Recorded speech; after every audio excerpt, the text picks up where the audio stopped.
Bonjour, l'actualité nationale que nous démarrons par l'éducation. L'État a investi 25 milliards de francs CFA depuis 2012 pour la modernisation et le fonctionnement des DARA, a indiqué le président de la République Macky Sall ce samedi 16 décembre lors de la célébration de la deuxième édition de la Journée nationale des DARA, rapporte Sénégal. Depuis 2012, l'État du Sénégal, avec le concours de nos partenaires au développement, a mis en place des projets et programmes d'envergure nationale représentant un investissement global de plus de 25 milliards de francs CFA, a affirmé Macky Sall lors de son allocution. Le chef de l'État a relevé que les mesures prises notamment depuis l'année dernière avec la première édition de cette journée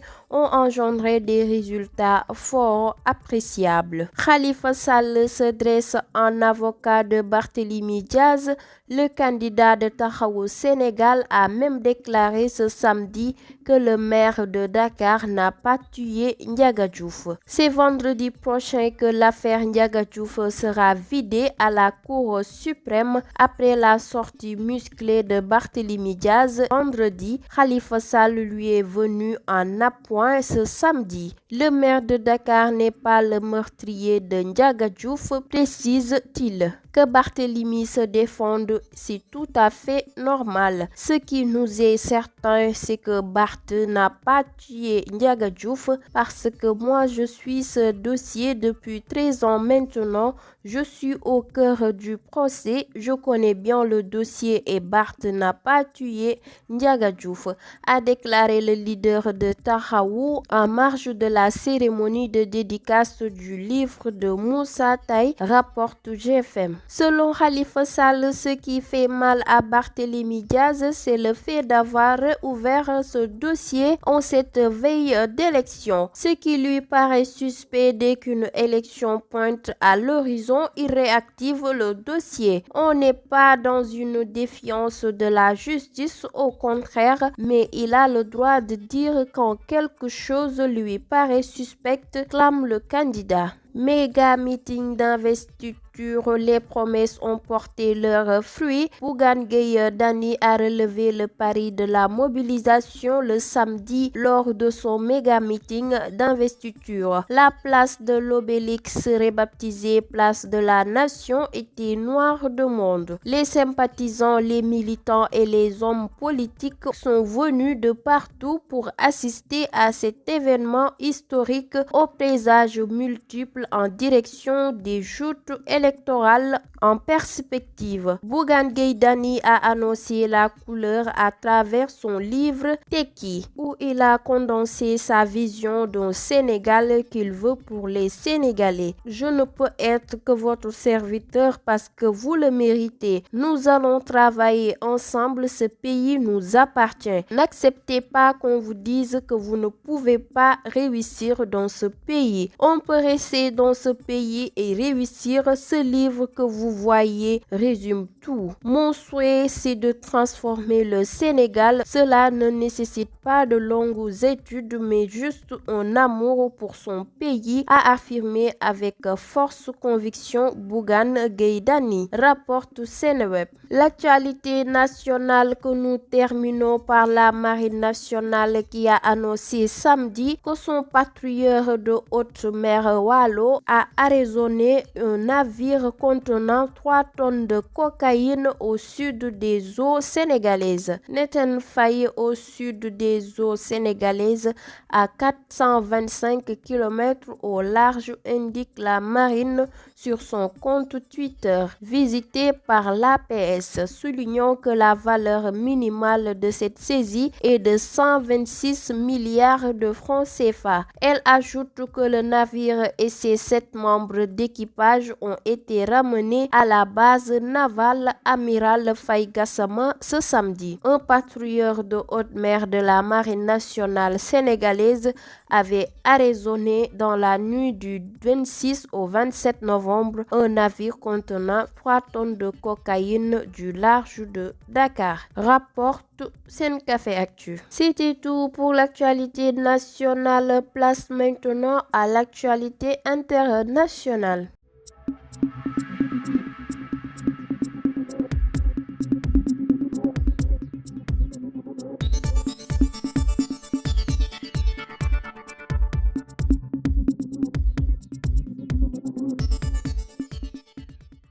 Bonjour, l'actualité internationale que nous démarrons par la journée internationale des migrants lancée le 18 décembre 2000 par les Nations Unies. La migration internationale est stable rapportée au nombre d'habitants de la planète. Il y a aujourd'hui 280 millions de migrants internationaux, c'est-à-dire d'individus qui résident dans un pays qui n'est pas leur pays de naissance. C'est moins de 4% de la population mondiale. Ce pourcentage n'a pas bougé depuis les années 1960. Il y a plus de migrants européens que de migrants africains. Même si le nombre de migrants africains, 40 millions aujourd'hui, a augmenté de 30% depuis 2010. Les migrants européens sont plus nombreux en valeur absolue et par rapport à leur poids démographique. L'Afrique, c'est 16% de la population mondiale, mais c'est 14% des migrants. Si on prend l'Europe, c'est 10% de la population mondiale, mais c'est presque 24% de la migration internationale. Rappelle Flore Gubert, directrice de recherche à l'Institut de recherche pour le développement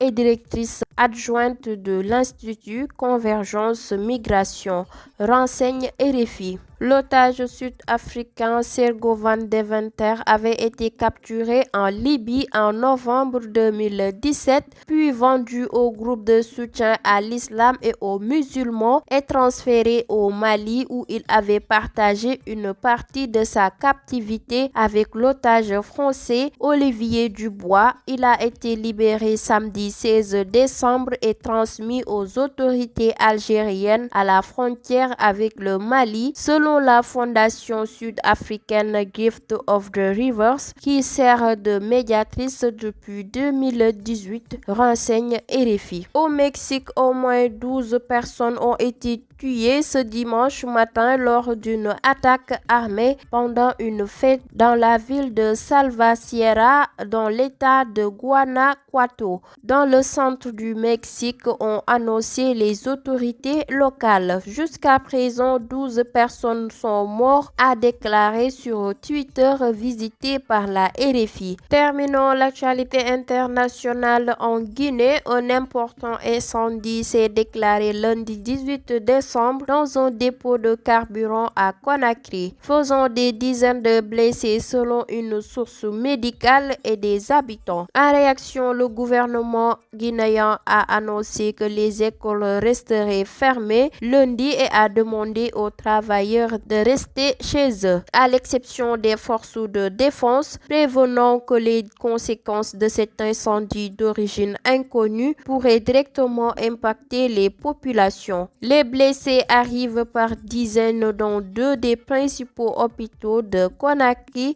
Ignace Dine et Donka, a affirmé à l'AFP Dr Mamadou Ba Silla, un chirurgien travaillant à l'hôpital de Donka. Les stations-service vont rester fermées et dans les prochaines heures, un bilan d'étape sera communiqué et une enquête sera ouverte pour situer les causes et les responsabilités, dit le le communiqué. Le sinistre est survenu aux environs de minuit au principal dépôt d'hydrocarbures de la société publique guinéenne de pétrole à Kaloum, le quartier d'administratif et d'affaires de Conakry, rapporte France 24. C'était tout pour l'actualité internationale. Place à l'actualité sportive.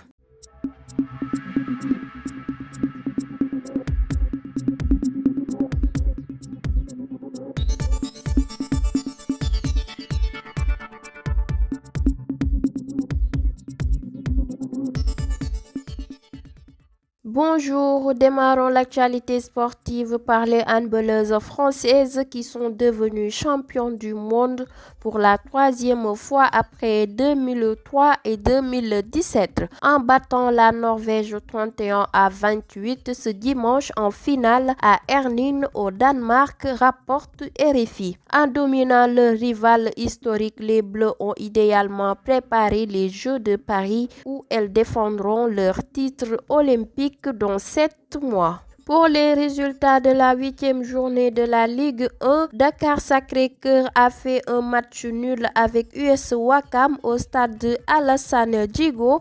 Au stade municipal de Kolda, le Casa Sport décroche sa toute première victoire en battant Génération Foot à la plus petite score 1-0. Il y a US Gorée qui bat Stade de Mbourg par 2-1.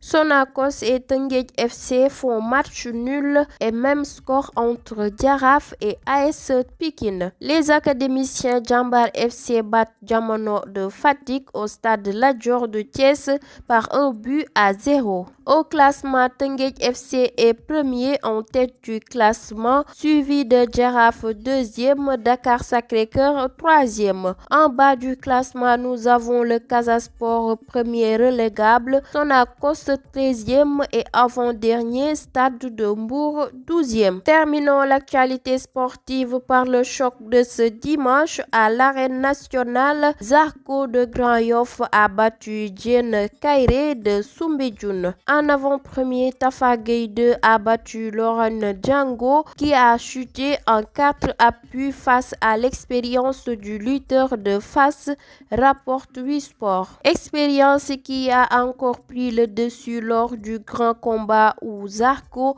a imposé sa puissance à Diène Kairé. C'était tout pour l'actualité sportive. Merci de suivre sur Sunugal ca Kanam. Je vous donne rendez-vous demain pour d'autres actualités et d'ici là, prenez bien soin de vous.